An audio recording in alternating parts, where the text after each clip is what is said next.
MSI as a laptop म्यानुफ्याक्चररलाई हेर्ने हो भने चाहिँ MSIले धेरै थरीको गेमिङ ल्यापटपहरू बनाउँछ। GF लाइनअपभित्र पर्ने लाइट वेट ल्यापटप्सहरूदेखि लिएर GP र GE सिरिज अन्तर्गत पर्ने पावरफुल र हाई एन्ड डिभाइसेस सबै अप्सन चाहिँ MSIले नेपाली मार्केटमा प्रदान गर्दै आएको छ। मसँग आज भएको यो ल्यापटप चाहिँ MSIको GP66 Leopard भन्ने हो, जुन चाहिँ मैले चलाएको करिब 1 महिना जति नै भइसक्यो। हुन त मैले यो ल्यापटप अनबक्सिङ 1 महिना अगाडि नै गरिसकेँ, त्यही पनि यो भिडियोको लागि चाहिँ आज मैले यसलाई चाहिँ रिप्याकेजिङ गरेर यसको अनबक्सिङ फेरि गर्नेछु है त। ओके, यो ल्यापटप चाहिँ यस्तो खालको ठुलो प्याकेजिङमा आउँछ। MSIले चाहिँ यहाँ एउटा प्रिमियम क्वालिटीको ब्याकप्याक पनि प्रोभाइड गर्छ, विच इज गुड। त्यसपछि चाहिँ यो बट्टाभित्र हामी ल्यापटप नै देख्न सक्छौँ, MSIको GP66 Leopard। त्यसपछि चाहिँ यहाँ यो एकदमै ठुलो 280 वाटको चार्जिङ ब्रिक र केबल आउँछ र बक्सभित्रको सामान चाहिँ प्रिटी मच यति नै हो। मेबी माउस पनि आउने भइदिएको भए चाहिँ it would have been better. Okay, सुरुमा त प्राइसकै कुरा गरिहालौँ। यो ल्यापटपको प्राइस चाहिँ नेपालमा 3 लाख रुपियाँ पर्छ, सो इट्स क्वाइट एक्सपेन्सिभ, तर स्पेक्स पनि टप एन्ड नै छ। यसमा चाहिँ तपाईँले इन्टेलको core i7 11 Gen 11800H CPU र 140 वाट TGP भएको NVIDIA RTX 3070 GPU पाउनुहुन्छ। साथै मेमोरीको कुरा गर्नुपर्दा चाहिँ यहाँ 16 GB DDR4 RAM छ, जुन चाहिँ डुअल च्यानलमा राखिएको छ र स्टोरेजको लागि चाहिँ 512 GB M.2 SSD छ। अब डिजाइनबाट कुरा सुरु गर्नुपर्दा चाहिँ as expected with a gaming laptop यो चाहिँ निकै ठुलो छ र यसले गेमिङ भाइब दिन्छ। MSIले चाहिँ वेटलाई ब्यालेन्स गर्नको लागि यहाँ एल्युमिनियम प्लास्टिक हाइब्रिड मटेरियल प्रयोग गरेको छ। सो हेर्दाखेरि ठुलो देखिए पनि यो ल्यापटपको ओभरअल वेट चाहिँ 2.38 kgsको मात्रै हो, जुन चाहिँ अरू गेमिङ ल्यापटप भन्दा चाहिँ रिलेटिभली कम नै हो। त्यसै गरी यो ल्यापटपको ओभरअल डिजाइन चाहिँ स्टडी नै छ। किबोर्डको बिचमा अलिकति फ्लेक्स चाहिँ हुन्छ, but it's nothing to worry about. MSIले चाहिँ यहाँ टाइपिङ गर्दाखेरि अथवा गेमिङ गर्दाखेरि अप्ठ्यारो नहोस् भनेर एजेसहरूलाई यस्तो ब्लन्ट बनाइदिएको छ, सो धेरै बेरसम्म ल्यापटप चलाउँदा पनि डिस्कम्फर्ट भने चाहिँ हुँदैन। डिजाइनकै कुरा गर्दाखेरि चाहिँ यो ल्यापटपको पोर्ट सेलेक्सन त्यस्तो एक्सेप्सनल भने चाहिँ छैन। MSIले चाहिँ यहाँ खै किन USB टाइप C पोर्ट चाहिँ एउटा पनि दिएको छैन र यहाँ भएको सबै टाइप A पोर्ट्सहरू चाहिँ USB 3.2 Gen 1 हुन्। त्यसबाहेक यहाँ लेफ्टपट्टि चाहिँ 3.5mm हेडफोन ज्याक र केन्जिङटन लक छ भने राइटतर्फ एउटा मिनी डिस्प्ले पोर्ट 1.4, एउटा HDMI 2.1, RJ45 र पावर इन पोर्ट्स छन्। ओके, डिस्प्लेको कुरामा पनि I am fairly impressed, specially यस ल्यापटपमा भएको 240 हर्ट्जको रिफ्रेस रेटले गर्दा। यही ल्यापटपको अर्को 165 हर्ट्ज रिफ्रेस रेट भएको भर्जन पनि आउँछ है बाई द वे, जसमा चाहिँ 240 हर्ट्जवाला भन्दा बेटर कलर कभरेज छ। मसँग भएको यस भेरिएन्टमा चाहिँ 72% DCI P3 र 100% sRGB कलर कभरेज हुनुको साथसाथै 291 निट्सको पिक ब्राइटनेस छ, which is not bad for a gaming laptop. Plus यस ल्यापटपको रिस्पोन्स टाइम पनि 3.5 ms को मात्रै छ, which is something sports players will appreciate a lot.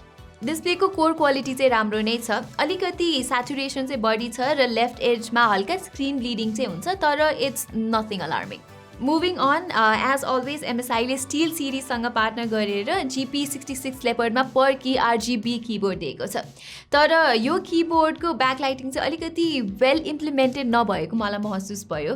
त्यसबाहेक चाहिँ यस किबोर्डको फिडब्याक मजाको छ, यहाँ किजहरू चाहिँ वेल स्पेस्ड आउट छन् र की ट्राभल डिस्टेन्स पनि डिसेन्ट नै छ, अनि यो किबोर्डमा फ्लेक्स पनि मिनिमल छ, so it's a pretty good keyboard gaming र राइटिङ दुवैको लागि। तर MSIले चाहिँ GP66 Leopardमा ट्र्याक प्याड भने त्यस्तो राम्रो दिएको छैन, अलिकति सानो पनि लाग्यो मलाई, अनि पाम रिजेक्सन पनि त्यस्तो राम्रो छैन। But since this is a gaming laptop, सबैले माउस नै प्रयोग गर्नुहुन्छ होला, so it's not that big a deal. अडियोको लागि चाहिँ तपाईँले यहाँ डुअल स्टेरियो स्पिकर्स पाउनुहुन्छ। ड्राइभर युनिट्स चाहिँ यहाँ तलपट्टि छन्, सो अडियो मफल्ड आउने समस्या चाहिँ हुँदैन। अडियोको क्वालिटीको कुरा गर्नुपर्दा चाहिँ ठिकै मात्र छ भन्नुपर्छ, बेस त निकै कम छ यहाँ र इन्स्ट्रुमेन्ट सेपरेसन पनि यताउता छ।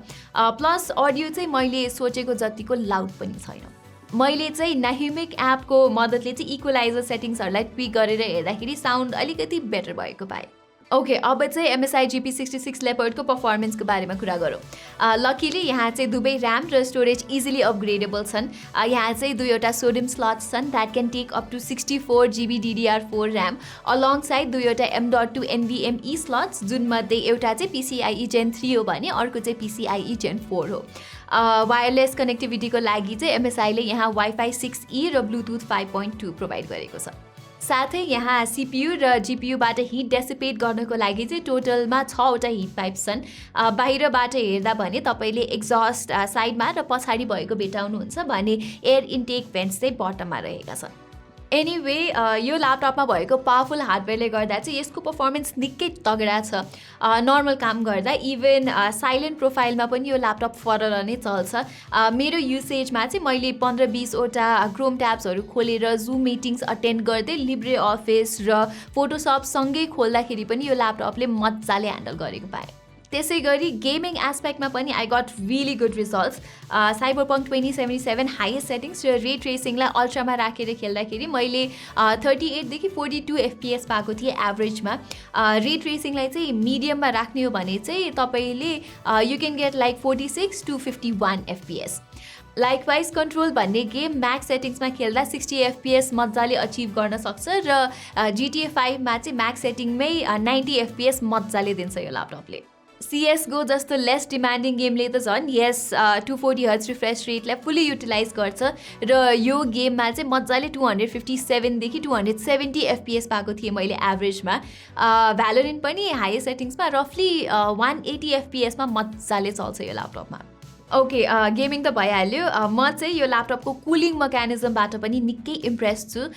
तर राम्रो कुलिङ हुनुको एउटा डाउन साइड चाहिँ यहाँ के छ भने यो ल्यापटप एकदमै लाउड छ, स्पेसली एक्सट्रिम पर्फर्मेन्स मोड र कुलर बुस्ट अन गरेर खेल्दाखेरि। सो हेडफोन बिना चाहिँ गेमिङ गर्ने हो भने चाहिँ एक्सपिरियन्स त्यस्तो कम्फर्टेबल चाहिँ हुँदैन।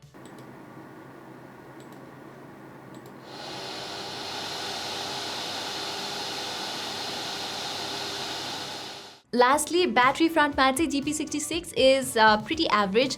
यहाँ चाहिँ तपाईँले 65 वाट आवरको सेल पाउनुहुन्छ, जसबाट मैले चाहिँ 4.5 घन्टा जतिको स्क्रिन अन टाइम पाएको थिएँ साइलेन्ट प्रोफाइलमा राखेर 50% जति ब्राइटनेसमा चलाउँदाखेरि। र मैले सुरुमा भने जस्तै यहाँ बक्समा चाहिँ 280 वाटको पावर एडाप्टर आउँछ, जसले चाहिँ यो ल्यापटपलाई फुल्ली चार्ज गर्न चाहिँ 2 घन्टा जति लगाउँछ। ओभरअलमा चाहिँ MSI GP66 ले एउटा प्रिमियम गेमिङ ल्यापटपमा हुनुपर्ने सबै प्राइमेरी एस्पेक्ट्समा खतरा पर्फर्म गर्छ। And it quite literally has the most powerful mobile RTX 3070 विथ 140 वाट ग्राफिक्स पावर। साथै यस 11 Gen 8 सिरिज GPUले पनि एक्सेप्सनल गेमिङ रिजल्ट्स दिन्छ। अनि मैले चाहिँ रिभ्यूमा बारम्बार भने जस्तै यस ल्यापटपको prolonged thermal performance is really good. तर त्यस्तो भन्दैमा यो ल्यापटपमा कम्प्रोमाइज नभएको चाहिँ होइन है। मेबी MSIले यहाँ बेटर स्पिकर सेटअप अनि ट्र्याक प्याड र वेबक्याम दिएको भए चाहिँ बेटर हुन्थ्यो। तर यी सेकेन्डरी एस्पेक्ट चाहिँ गेमर्सहरूको लागि त्यति इम्पोर्टेन्ट नहुन सक्छ। सो यदि तपाईँको बजेटमा कुनै किसिमको कन्स्ट्रेन्ट्स छैन भने चाहिँ MSI GP66 चाहिँ तपाईँहरूको लागि एउटा राम्रो अप्सन हुन जान्छ।